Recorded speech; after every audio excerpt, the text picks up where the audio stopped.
जय श्री राम। आज हम आपके लिए इस वीडियो में भगवान राम के जीवन की पावन कहानी लेकर आए हैं। भगवान श्री राम के जन्म से लेकर वनवास पूर्ण करने के बाद उनके पूर्ण राज्य अभिषेक की संपूर्ण कहानी अलग अलग पार्ट में हम यहाँ जानेंगे। आइए आज हम भगवान श्री राम के जन्म से इसकी शुरुआत करते हैं। अवधपुरी में एक रघुकुल शिरोमणि दशरथ नाम के राजा थे, जिनका नाम वेदों में विख्यात है। इनकी 3 रानियां थी, कौशल्या, केकई और सुमित्रा। उनके 3 विवाह हुए, लेकिन दुख की एक बात है कि उनके कोई संतान नहीं थी। तब राजा मन में वो बड़ी ग्लानि लिए अपने गुरु वशिष्ठ के चरणों में पड़ गए, क्योंकि जो गुरु के घर पहुंच जाता है तो भगवान उसके घर पहुंच जाते हैं। राजा ने अपने दुख की बात वो अपने गुरु से कही। तब गुरु ने आशीर्वाद दिया कि धीरज रखें, आपके 4 पुत्र होंगे। गुरु ने तब श्रृंगी ऋषि को बुलाया और पुत्र कामेष्टि यज्ञ करवाया गया।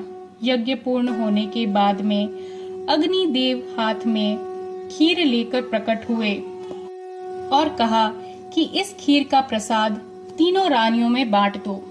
तीनों रानियों को बुलाया गया और उस प्रसाद का बीच में से हिस्सा किया गया। आधा पूरा हिस्सा महारानी कौशल्या को दे दिया गया। अब बाकी बचे आधे हिस्से के 2 भाग किए गए। उसमें से एक हिस्सा पूरा केकई को दे दिया गया, जिससे भरत प्रकट हुए।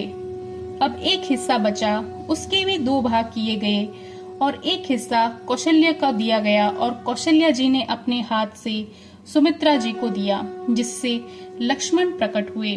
और एक हिस्सा केकई को दिया गया और केकई ने सुमित्रा को खिलाया, जिससे शत्रुघ्न प्रकट हुए।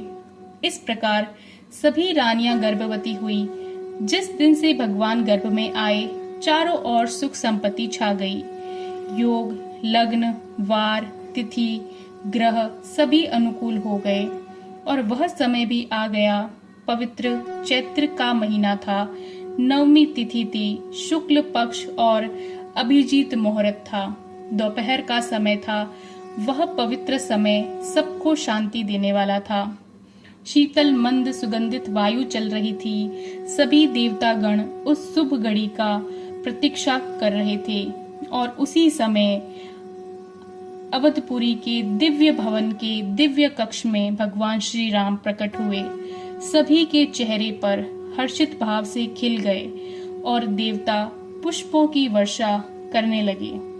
बोलिए भगवान श्री राम की जय।